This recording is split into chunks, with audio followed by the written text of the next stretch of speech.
이런 날씨가 장난이 아니어서 다들 건강에 특별히 유의하시기를 바랍니다. 어젯밤에 그래도 좀 편히 주무셨죠? 좀 시원해서 주무실 생각합니다. 우리 옆에 분들 한번 인사하겠습니다. 진심을 담아서 건강하십시오. 인사 한번 하겠습니다. 건강하십시오. 몸만 말고 마음도 건강하시고 또 영적으로도 건강하시기를 바랍니다. 이번에 우리 베트남 다녀온 우리 청년들, 또 목사님과 청년들 중에 아픈 사람이 많더라고요. 갔다 와서 음식도 그렇고 환경도 그렇고 또 이런저런 사회를 하느라고 많이 지치고 피곤했던 것 같습니다. 몸살한 사람도 있고 또 장염 때문에 고생하는 분도 있고 여러 가지 고생하는 걸 보았습니다. 근데 참 감사한 거는 육체적으로는 힘들고 어렵고 또 아픈 사람이 있었지만 다들 너무 좋았답니다. 너무 감사하고 너무 행복했다 이렇게 이야기를 들으면서 마음이 너무 감사가 충만했습니다. 청년들일 때에 이 젊은 나이에 선교지에서 하나님의 역사하심을 보고 또 하나님 부으신 은혜를 경험하고 돌아온 걸 보면서 저 마음이 너무 뿌듯한 마음이 들었습니다. 대부분이 다 처음 간 친구들이었는데 하나님 딱 아시고 적절한 은혜를 부어주신 것 같습니다. 더 감사했던 게 뭔가 하면 같은 사람들이 서로 잘 돕고 격려하고 또 잘 챙겨주고 그래서 서로에게 또 은혜를 많이 받았다고 그래서 참 기특하고 예쁘기도 하고 그랬습니다. 한 사람은 그러더라고요. 휴가 때마다 갔으면 좋겠다 이런 마음이 들었다고. 실천할 수 있을지는 모르겠지만 그래도 휴가철마다 선교지를 방문하는 건 참 좋겠다 이런 마음이 들었다 그랬습니다. 이런 멋진 청년들 얼굴을 한번 보여주고 싶은데 준비가 다 되면 선교 보고하는 시간 한번 갖도록 그렇게 하겠습니다. 그래서 어떻게 사야겠는가 하는 것들도 보고하는 시간을 갖겠습니다.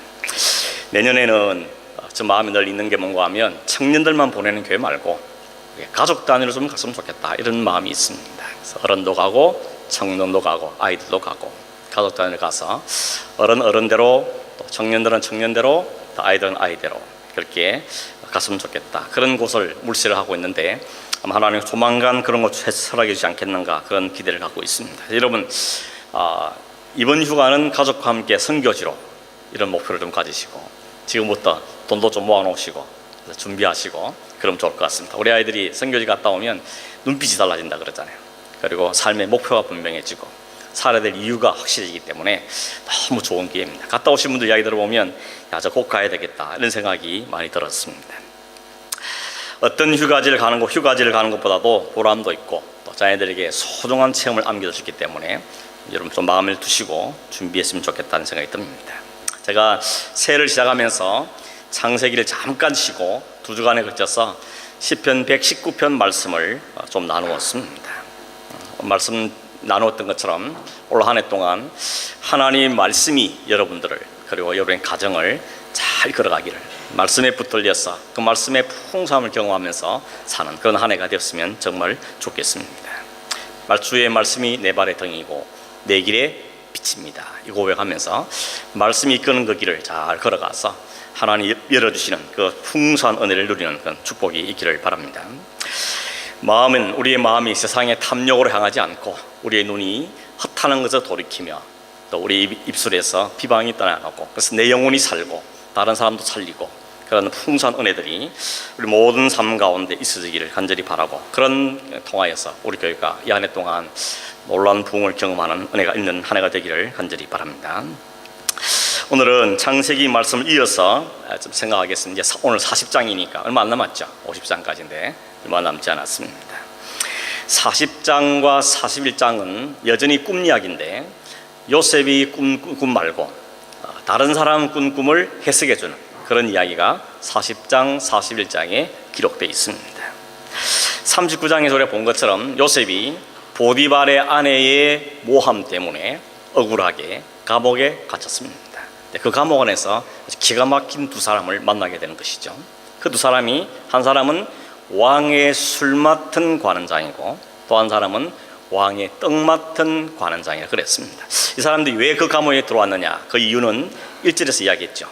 그들의 주인인 바로 왕에게 범죄했기 때문에 그랬습니다. 무슨 죄를 지었을까? 오늘도 우리 성경에는 안 나와 있죠. 근데 우리가 술 맡은 관원 또 떡 맡은 관원장 그러니까 얼른 떠오르는 이미지가 레스토랑에서 서빙하는 웨이터나 혹은 바텐더 이런 걸 혹시 떠올린 분이 계실지 모르겠습니다. 사실 이 위치는요 굉장한 파워가 있는 위치입니다. 여러분이 한국에서 우리가 사극 같은 데 보면 나오지 않습니까? 왕이 음식 들기 전에 먼저 은수저를 넣어보고 혹시 독석은 하는지 확인해보죠. 심지어는 국을 먼저 한 모금 떠보고 이 사람이 안 죽으면 왕께 드리게 하는 이런 걸 볼 수 있는 것이죠. 이 당시 고대 애굽에도 마찬가지입니다. 제사 의식에 사용되는 모든 포도주 그리고 왕실에 사용되는 제반 모든 음료와 음식을 책임지는 사람이 술 맡은 관원장이고 떡 맡은 관원장입니다. 왕이 마실 술이나 음식에 독이 있는지 없는지 점검하는 것이죠. 그러니까 여러분 왕이 가장 신뢰한 사람을 그 자리에 앉히겠죠. 아무나 앉힐 수가 없는 것입니다. 아니면 지도 새도 모르게 죽을 수 있기 때문에 가장 신뢰할 수 있는 사람을 그 자리에 앉혔던 것입니다. 그러니 당연히 이들의 파워가 장난이 아닌 겁니다. 사람들이 다 그 사람들의 눈치를 보게 되는 것이죠. 참고로 이스라엘 백성들이 하나님께 범죄했을 때 하나님이 여러 차례 경고했지만 그 경고를 무시했던 이스라엘 백성들을 하나님이 70년간 바벨론에 팔아버렸습니다. 70년 동안 바벨 잡혀갔는데 그 70년 지났을 때 바벨론이 페르시아에게 망하죠. 바사왕 고레스가 왕이 되고 된 다음에 이제 정권이 넘어갑니다. 그리고 정책도 바뀝니다. 그 고레스 정책은 뭔가 하면 잡혀온 포로들을 다시 고국 땅으로 돌려보내주는 게 그의 정책이었습니다. 그 정책 때문에 포로 잡혀왔던 이스라엘 백성들이 하나님의 약속대로 70년 만에 자신의 고국 땅으로 돌아가게 됩니다. 그때 1차로 돌아갈 때 숫자가 몇 명인가 하면 약 5만 명이 돌아갔습니다. 그 5만 명을 이끌고 인솔에 갔던 사람 이름이 느헤미야인데 느헤미야는 총독의 직을 받고 가게 된 것입니다. 그런데 이 느헤미야가 바벨론에 있을 때 그 페르시아에서는 직분이 뭐였는가 하면 왕의 술 맡은 관원이었습니다. 그러니까 늘 옆에 있었던 것이죠. 그리고 이 사람이 이스라엘 사람은 알고는 네가 총독이 돼서 네 백성들 이끌고 가라. 그리고 가서 성벽을 재건하고 나라를 다시 회복시키라 라고 그에게 총독의 직분을 준 겁니다. 그러니까 여러분 바텐더 정도 생각하면 안 됩니다. 대단한 파워가 있는 권세가 있는 사람이 술 맡은 관원이었다는 것을 우리가 충분히 알 수 있는 것입니다. 그러다 보니까 왕실 사회에는 사기와 모함도 시기와 모함도 만만치 않았습니다. 우리 히브리 성경을 아람어로 번역한 자료 가운데 요나단의 탈굼이란 자료가 있는데 거기에 의하면 이 술 맡은 관원장과 떡 맡은 관원장이 왜 그 감옥에 들어왔는가 하면 왕을 독살하려고 했다 하는 누명을 뒤집어 쓰고 감옥 안에 들어오게 된 것입니다. 나중에 아마 거짓이라는 게 밝혀졌을 것 같습니다. 아무튼 애굽 왕 바로가 그 이야기를 듣고는 아주 심히 노한 것이죠. 내가 오른팔 왼팔처럼 아낀 사람들이 나를 죽이려 하다니 화가 잔뜩 난 이 바로가 그를 감옥에다 집어넣어버린 것입니다. 그 감옥은 친위대장 보디발의 감옥이었는데 그 감옥은 주로 왕한테 잘못을 지은 사람들을 가두는 감옥이었습니다. 그런데 거기에 사실은 마침 요셉도 거기에 같이 있었던 것이죠. 그래서 이런 운명적인 만남이 그 감옥 안에서 이루어지게 된 것입니다.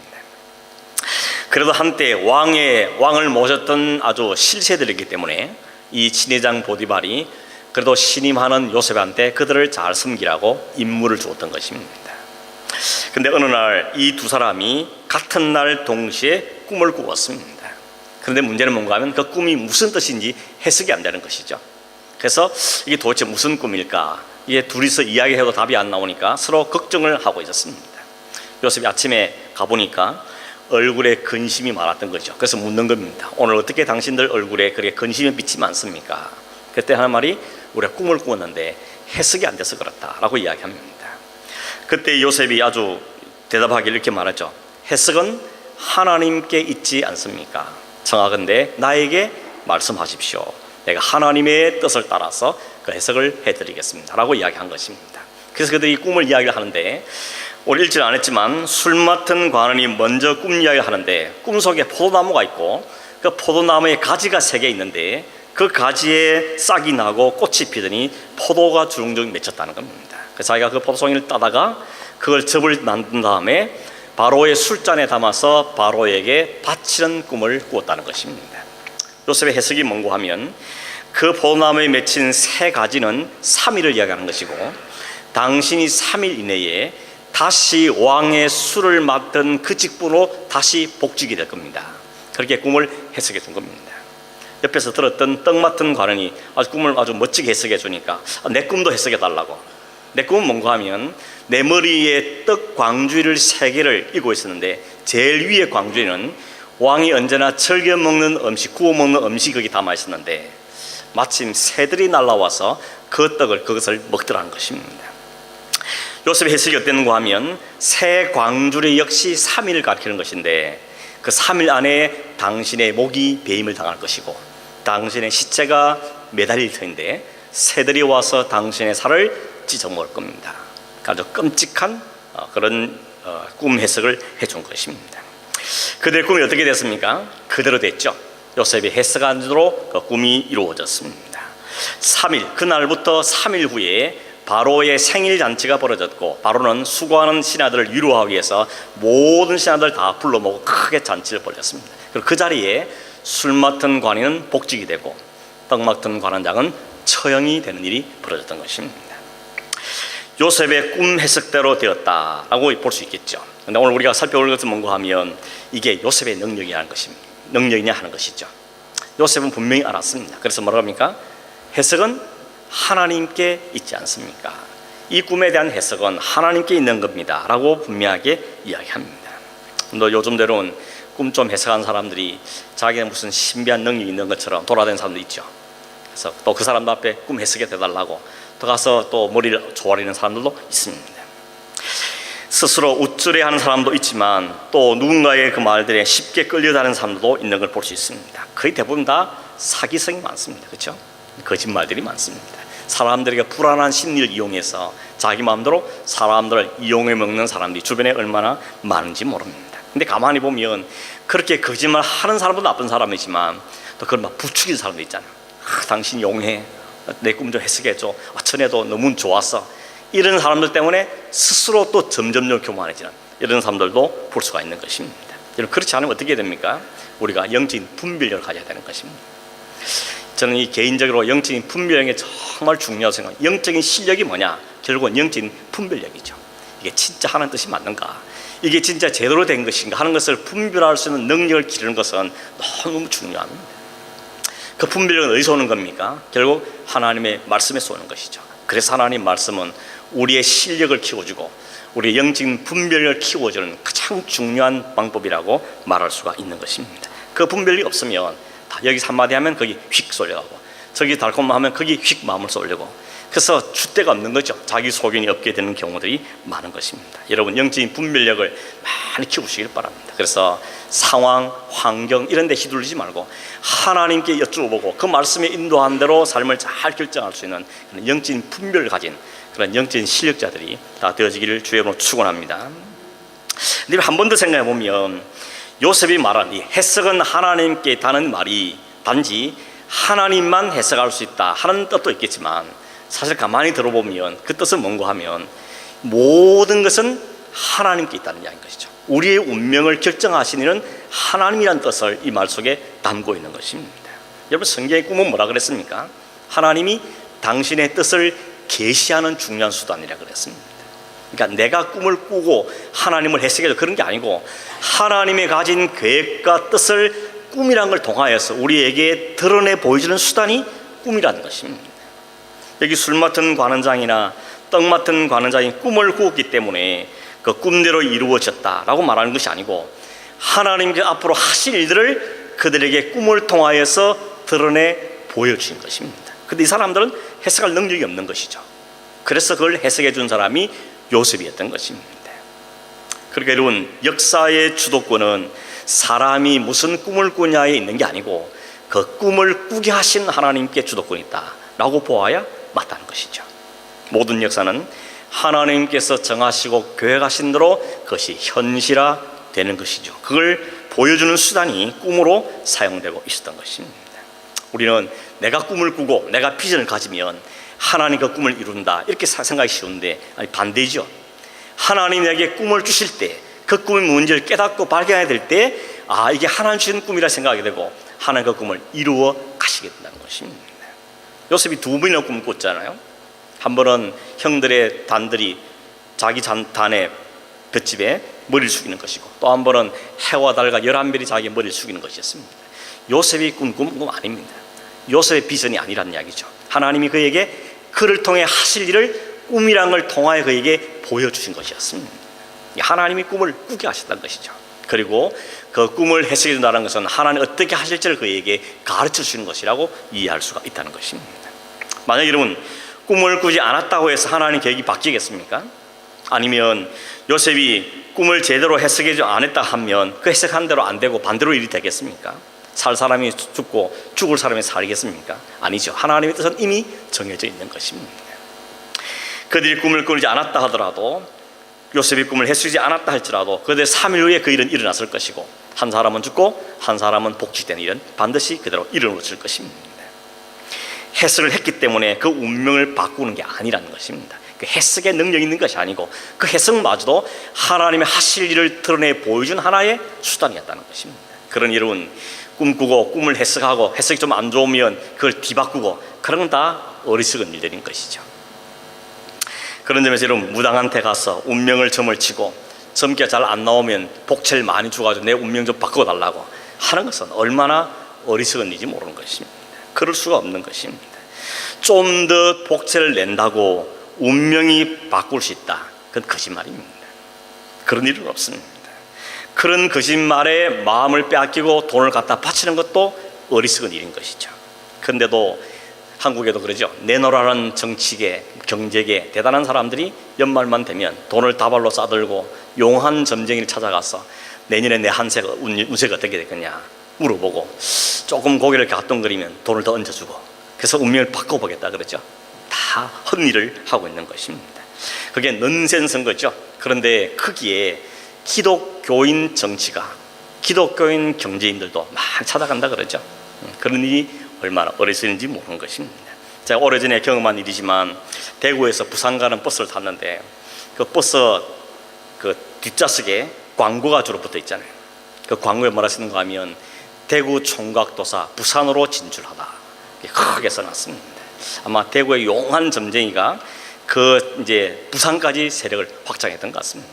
근데 그 밑에 빨간 것으로 좀 작게 아주 선명하게 쓴 게 뭔가 하면 기독교인, 천주교인, 불교인 대환영, 그리고 옆에 전화번호를 딱 써놓은 것입니다. 이걸 보면서 이 인간 미쳤구나 속으로 그런 생각 들면서, 한편으로는 찾아갈 수 있으니까 이렇게 쓰겠지, 이런 생각이 들었던 것이죠. 이게 얼마나 허황된 일인지 모른다는 것입니다. 요셉의 꿈 해석은 그렇게 하면 인생을 바꿀 수 있다는 것을 이야기하는 것이 아니고, 꿈 해석대로 된다는 말이 아니고, 그들의 일어날 인생을, 확정된 인생을 하나님께서 꿈과 그 해석을 통해서 그들에게 드러내 보여주신 것이었습니다. 네 인생 이렇게 하나님 이끌어갈 거다 라고 해석을 통해서 보여준 것입니다. 여러분, 이 두 사람의 운명은 꿈과 그를 해석한 일로 드러났다면, 오늘 성도의 운명은 무엇으로 결정됩니까? 여러분의 운명은 어디에 달려 있습니까? 성도의 운명 어떻게 드러나는 것이죠? 그게 뭔가 하면 예수 그리스도의 오심과 그분의 십자가에 죽으시고 부활하심에 달려 있는 것입니다. 무슨 말인가 하면, 우리의 운명이라는 것은 생명이신 예수 그리스도 안에 있는 사람에는 영생이요, 그리스도 밖에 있는 사람은 영원한 죽음이라는 것입니다.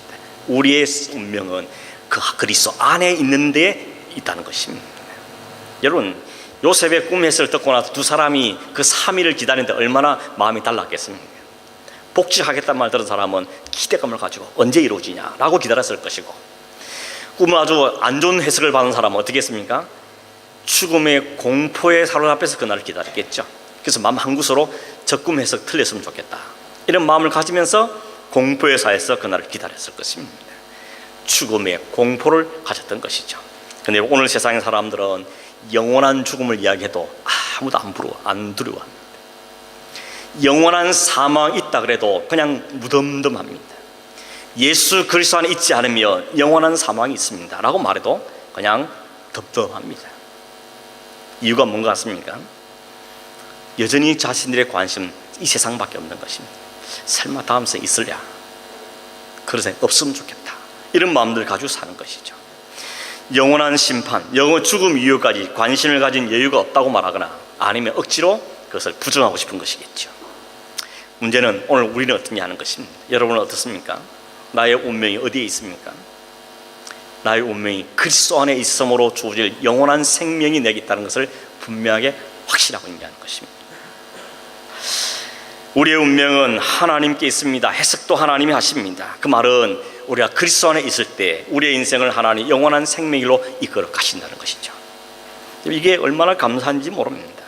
내가 뭘 특별히 한 것도 없는데 하나님께서 내가 그리스도 안에 있다는 사실을 깨닫게 해주시고 그걸 인정하게 만드시고 그 인생을 하나님 영원한 생명으로 이끌어 가신다는 사실을 우리에게 깨닫게 하실 때 우리가 얼마나 감사한지 모릅니다. 이게 우리에게 얼마나 기쁨이고 우리에게 얼마나 복인지 모르는 것입니다. 오늘 여러분에게 선언하시고 말씀해 주신 이 하나님의 은혜로운 선언 앞에 아멘 이렇게 대답할 수 있기를 바랍니다. 그런 은혜가 여러분 있기를 간절히 소망합니다. 성령께서 깨닫게 해주셔서 여러분 마음을 열어주시고 눈을 열어주시고 귀를 열어주셔서 그래 그게 내 복이다. 내 운명이 하나님 안에 있구나. 주님이 나를 붙잡고 가시는구나. 그 사실 때문에 감사하고 감격하는 그런 은혜가 있기를 정말 바랍니다. 우리 자녀도 마찬가지입니다. 내가 우리 자녀를 가만히 보니까 야 쟤는 다른 건 몰라도 하나님 손에 붙들렸구나. 하나님 안에 있구나. 주님 안에 있구나. 공부 잘하는 거 그 두 번째고 좋은 직장 가는 거 그 두 번째고 이 아이가 하나님 생명 안에 있구나. 이걸 확인되면 얼마나 감사한지 모르죠. 우리 모든 교회 성도들이 그런 은혜를 잊기를 바라는데 어떻게 이루어졌습니까? 우리 앞선 수많은 신앙의 선배들이 하나님 말씀을 읽다가 하나님 말씀을 듣다가 그 말씀을 공부하다가 이 사실이 가슴에 꽉 부딪혀오는 것입니다. 와 이게 하나님의 뜻이고 하나님 하신 일이고 이게 바로 내게 이르신 일이구나. 그걸 깨닫게 될 때 그 인생이 확 뒤집어지더라는 것이죠. 삶의 방향이 틀어지더라는 것입니다. 주님께 온전히 헌신한 믿음의 자로 가는 역사들이 일어나게 되더라는 것입니다. 그 놀라운 하나님의 은혜의 메시지를 듣게 되고 깨닫게 되고 그것이 내게 주신 말씀이라는 것을 감사하게 되고 나 같은 인생을 부르신 하나님을 찬송하며 사는 엄청난 역사가 일어났던 일들을 수많은 믿음의 선배들이 우리에게 보여주고 있는 것입니다. 오늘 그 역사들이 다른 사람보다도 오늘 우리 안에 여러분 안에 일어나기를 간절히 바랍니다. 이 한 해 동안 하나님의 말씀을 통하여서 여러분에게 깨달음을 주시고 부딪힘을 주시고 발견하게 하시고 감동하게 하시고 그래서 내가 주님 안에 있구나. 다른 거 다 몰라도 주님 안에 인생이구나 하는 것을 고백하면서 그 안에 정말 찬송하고 살아가는 그런 역사들이 여러분 있기를 바랍니다. 여러분 가정 가운데 있기를 바랍니다. 여기저기서 그런 고백이 나오고 우리 학생들 가운데 우리 주일 학생들 가운데 순환에서 청년들 가운데서 이런 고백들이 이런 간증들이 많아지는 이런 은혜가 이 한 해 동안 우리 교회 안에 풍성하기를 진심으로 바랍니다. 개인적인 그런 소망들이 생기는 것 같아요. 그래서 하나님께서 뭔가 하실 것 같다는 것, 우리 자녀들 속에 우리 청년들 속에 하나님을 하시겠다 기대를 가지고 하나님께 함께 기도하고 주님의 역사를 바라보고 그 하나님을 찬송하는 그런 은혜가 우리의 길을 간절히 바랍니다. 본문을 다시 돌아가서 14절 15절에 보면 술 맡은 관원이 복직을 하게 되죠. 그때 요셉이 한 가지 부탁을 합니다. 당신이 잘 되시거든 나 좀 생각해 주세요. 나에게 은혜를 베풀어 주십시오. 그래서 내 사정을 바로에게 말해서 내가 여기 갇힐 사람이 아니라는 걸 좀 이야기해 주십시오. 나는 히브리 땅에서 온 사람인데 여기 갇힐 만한 일을 한 적이 없습니다. 당신도 아지 않습니까? 라고 간곡하게 부탁했습니다. 나 좀 생각해 달라고, 잊지 말라고, 기억해 달라고. 근데 어떻게 했습니까? 3일 후에 싹 잊어버렸습니다. 일주일도 아니고 3일 후에 새까맣게 요셉이라는 존재를 잊어버렸습니다. 뭐 화장실 갈 때 마음 다르고 올 때 마음 다른단 말 있지만 어떻게 이렇게 하루아침에 잊어버릴 수 있겠는가? 반대로 요셉은 얼마나 조마조마 기다렸겠습니까? 3일 지난 다음에 혹시나 소식이 올까? 혹시니 소식이 올까? 그렇게 간곡하게 기다렸는데 얼마나 기다렸습니까? 우리 2년을 기다렸습니다. 야, 이거 하루 이틀도 알고 2년을 기다린다는 게 얼마나 마음이 상하겠습니까? 꿈을 잘 해석해 주었고 그 꿈대로 자신의 인생이 되었으면 아니 어떻게 나를 잊을 수 있느냐 이런 마음의 불평도 생길 법한 것이죠. 만 2년이 지났을 때 지날 동안 그에게는 아무 반응도 일어나지 않았습니다. 여러분, 그동안 요셉이 하나님께 기도했겠으면 안 했겠습니까? 기도했겠죠. 하나님, 내가 왜 있어야 되겠습니까? 나를 건져주십시오. 나를 빠져나가게 해주십시오 라고 하나님께 기도했을 겁니다. 근데 하나님이 안 들어주십니다. 아무런 반응이 없습니다. 침묵하고 계시는 거죠. 여러분, 이게 우리가 미치는 거죠. 이게 우리의 딜레마죠. 내가 기도하는데, 열심히 기도하는데, 때로는 금식도 하며 기도하는데 왜 하나님은 응답하지 않은가? 왜 침묵하고 계시는가? 이것이 우리가 답답해하고 때로는 하나님은 어디 가셨냐? 뭐 하시냐? 이런 마음도 가지게 되는 이유인 것이죠. 꿈을 꾸었던 요셉은 꿈대로 되기는커녕 13년이라는 세월을 허송세월을 하고 있던 것입니다. 하나님 왜 이렇게 오랫동안 기다리게 만들었습니까? 우리가 지나 결론으로 말하지만 그 기간이 하나님께서 요셉을 훈련시키는 연단의 기간이었습니다. 지난 시간에 말씀드렸지만 시편 105편 19절에 보면 이렇게 말하죠. 여호와의 말씀이 응할 때까지 그 말씀이 저를 단련하였도다. 요셉을 단련하는 기간이었다는 것입니다. 하나님 요셉을 다듬고 훈련시키는 기간이 그런 기간이다. 하나님 그 기간이 필요했다는 것입니다. 그런데 여러분, 이 기간이 모든 믿는 사람이 있다는 거 아십니까? 어느 한 사람도 예외가 없습니다. 하나님은 연단시키고 훈련시키는 기간이 반드시 있습니다. 어떤 사람 좀 짧기도 하고 어떤 좀 길기도 하겠죠. 그러나 예외 없이 하나님은 훈련시킵니다. 훈련의 방법과 대상은 사람마다 다 다르죠. 하나님 반드시 거기를 거치게 합니다. 아브라함은 75세 때 불을 받고 네가 온 열국의 아버지가 될 거라 말씀하셨는데 아들 하나 얻는데 25년 걸렸습니다. 그 이삭이 뒤를 이어서 너가 네 아버지의 뒤를 이어서 온 열국의 아버지가 될 것이다 말씀하셨지만 40에 결혼해서 20년 후에 60대 딱 아들 얻었습니다. 야곱은 외삼촌 라반의 집에서 20년을 거의 노예처럼 종살이하시피 그 집에서 시간을 보내야 했습니다. 모세는 40에 왕궁을 뛰쳐나와서 또 40년을 양치면서 40년 또 지낸 다음에 나이 80이 되었어야 하나님의 부르심을 받았습니다. 근데 하나의 공통점이 있습니다. 뭔가 하면 그 기간 동안이 하나님이 그를 훈련시키는 기간이었습니다. 하나님이 다듬는 기간이었습니다. 연단의 기간이에요. 훈련의 학교였다는 것이죠. 그 기간 동안 인간은 어떻게 했습니까? 나름 뭘 해보려고 밟아놓치죠. 온갖 수단과 방법을 동원해서 사람들 붙잡기도 하고 지푸라기 붙잡듯이 그렇게 하면서 뭔가를 해결해 보려고 밟아놓쳐 봅니다.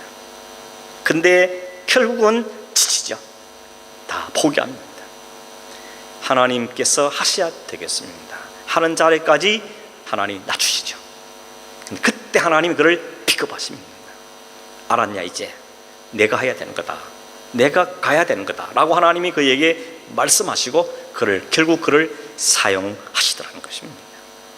제가 이거 보면 그랬습니다. 술 맡은 관원이 3일 만에 싹 잊어버렸던 이유가 뭘까? 하나님께서 지우개를 가지고 그 술 맡은 관원의 기억력을 지워버린 거죠.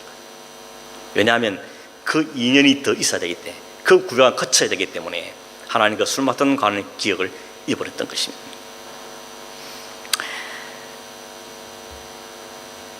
그런데 여러분, 오늘 성경에 보면 읽지 않았지만 술 맡은 관원이 요셉에 대해서 새카맣게 잊어버린 그 2년 동안 그 일을 잊지 않고 계신 분이 계십니다. 그게 하나님이시죠. 하나님은 절대 하나님의 약속과 계획하심을 잊지 않으십니다. 요셉에게 꿈을 꾸게 하신 하나님, 그 꿈을 주신 하나님, 그 인생을 그 꿈대로 이끌어가시는 하나님의 역사가 성경이 우리에게 이야기해 주고 있습니다. 온 세상을 요셉 중심으로 하나님이 2년 동안 바꾸고 가십니다. 이것이 하나님의 역사요, 하나님의 섭리인 것이죠. 여전히 요셉은 감옥에 앉아 있습니다. 하나님에 대해서 이해가 잘 안 되기도 하고 어쩌면 불편했을지 모릅니다. 그런데 2년이 되었을 때, 하나님의 타임이 되었을 때 하나님은 또 한 사람에게 꿈을 꾸게 만들죠. 그게 누군가 하면 바로였습니다. 바로는 꿈을 꾸긴 꾸었는데 머리가 복잡합니다. 그런데 해석을 못합니다. 왜 해석이 안 되겠습니까? 하나님이 주신 꿈은 하나님의 영이 있어야 해석이 되는데 이 사람 마음속에 하나님의 영이 없기 때문에 해석이 안 되는 게 당연한 것이죠. 해석을 할 수가 없는 것입니다. 여러분, 고린도서 2장 10절에 보면, 11절에 보면 하나님의 일은 하나님의 영 외에는 아무도 알지 못한다 그랬습니다.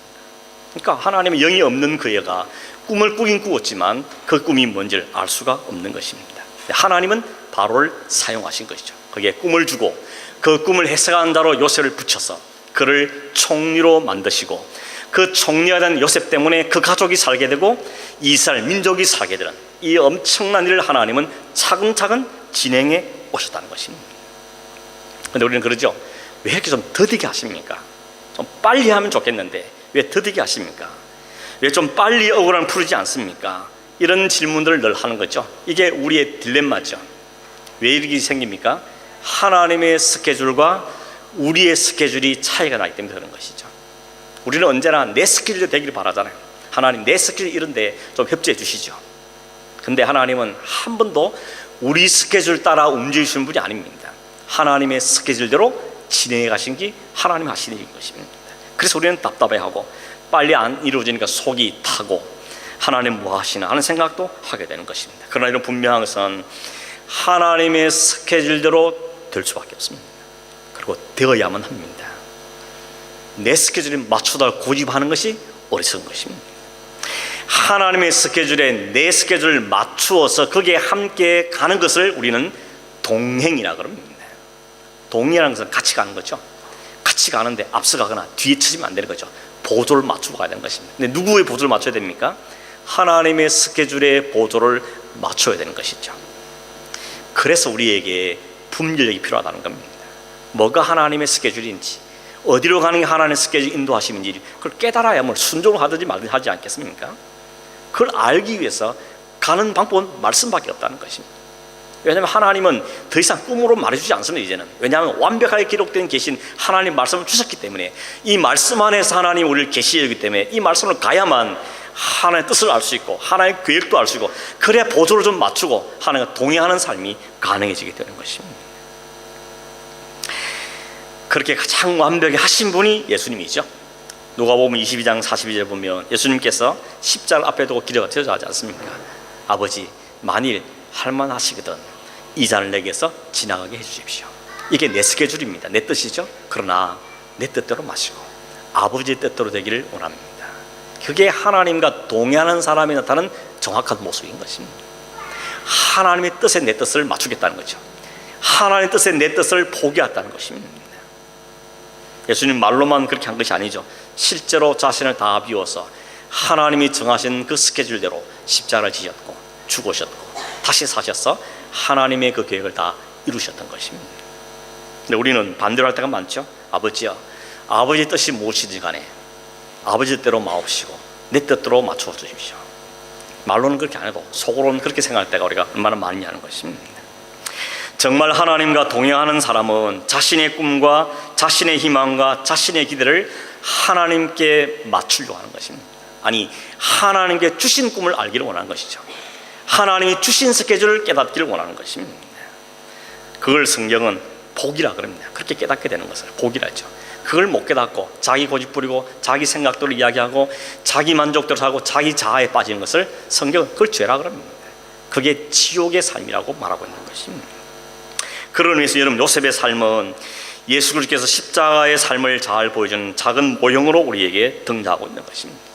요셉의 삶은 하나님 백성들 이 세상에서 고난을 통과하면서 하나님의 뜻을 이루는 자로 지어져가는 모습을 우리에게 담고 있는 것입니다. 그리고 자신의 모든 걸 다 비우시고 하나님의 뜻을 이루어내신 예수 그리스도의 모습을 담고 있는 것이죠. 죄 없으신 분이 자기를 해하는 자를 위해서 오히려 그 죄를 뒤집으시고 그 죄의 대가를 다 담당하시고 그를 살려내시는 것, 이것이 바로 요셉의 삶 속에 반영되어 있는 것이죠. 예수님 오시지 약 2000년 전에 그 요셉의 삶을 통해서 그 주님의 삶을 미리 보여주고 계시는 것입니다. 그럼 이런 요셉의 삶은 자신이 꿈꾼 삶도 아니고 자신이 꿈을 이루낸 삶도 아닙니다. 자신의 뜻과 오히려 비전은 완전히 묵살되고 하나님 주신 꿈대로 그 꿈이 성취된 삶이 바로 요셉의 삶이었습니다. 그리고 그게 우리가 살아야 될 삶이라는 걸 성경은 우리에게 말씀해 주고 있는 것입니다. 성도는 그렇게 사는 사람이다, 성도는 그렇게 살아야 될 사람이다 하는 걸 우리에게 보여주고 있는 것입니다.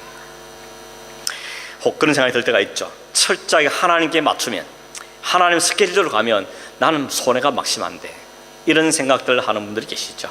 그렇지 않습니다. 요셉만 예를 들어보십시오. 가정에서 만일 그 술 맡은 관원이 그 요셉의 베푼 은혜가 너무 감사해서 안 잊어버리고 왕 바로에 가서 내가 사실 이렇게 돼서 내가 오게 된 겁니다 라고 이야기해 주므로 왕이 듣고는 그래, 그 사람 당장 풀어줘. 이렇게 만약에 풀려났다, 그럼 요셉 어디 갔겠습니까? 거의 아마 다시 보디발 집에 가정총무로 복귀했을 가능성이 많습니다. 그러면 여전히 그는 가정총무로 그냥 사는 겁니다. 하나님의 스케줄은 그를 총리로 삼아서 그 가정과 민족을 구원하는 게 하나님의 스케줄인데, 그 스케줄이 완전히 어긋나고 그냥 가정집에서 그냥 노예로 살 수밖에 없는 것이죠. 더군다나 그 애굽에서 정계를 진출하려면 미니멈 나이가 몇 살인 건 30이 되어야 됩니다. 근데 지금 나이가 28인 거죠. 그 2년 동안 그는 먼저 나간다고 해서 그는 정계에 나갈 수가 없는 겁니다. 총리를 시키고 싶어도 나이가 안 돼서 시킬 수가 없는 것입니다. 그래서 하나님은 요셉의 나이가 정확하게 30이 되었을 때 바로에게 꿈을 꾸게 만들고 그 꿈을 요셉이 해석하게 만들고 그를 총리의 자리로 앉혀졌던 것입니다. 그게 우연이 아니라는 것입니다. 더 놀라운 건 뭔가 하면 애굽 왕조는 언제나 함 계통이었습니다. 우리가 셈, 함, 야벳이 나눌 때 애굽 쪽은 함이 갔죠. 그 함 계통이 언제나 왕족을 이루고 있었습니다. 근데 때마침 이때는 셈족이, 동쪽에 있는 그 유럽의 셈족이 이 애굽을 공격해서 이 애굽 땅을 정복하고 있었습니다. 셈족이 지배력을 갖고 있다는 것이죠. 요셉은 어느 족입니까? 함족이 아니고 셈족이죠. 노예로 팔려고 살아갑니다. 근데 그가 셈족이었기 때문에 그 셈족의 지배 영향 아래 있는 그 나라에서 총리가 되는 게 무난했던 것입니다. 만약에 함족이었으면 어쩌면 어림도 없을 수 있었다는 것이죠. 하나님은 하나님의 그 계획을 이루시기 위해서 왕족까지 바꾸어 놓고 요셉을 준비시키고 있었던 것이죠. 이게 하나님이 하시는 기가 막힌 역사고 하나님의 스케줄이라는 것입니다. 말씀을 맺겠습니다. 여러분, 하나님은 우리로 하여금 꿈을 꾸게 하십니다. 제가 늘 꾸는 개꿈 말고 하나님이 주신 꿈이 있습니다. 그리고 꿈을 해석해 주님이 하나님입니다.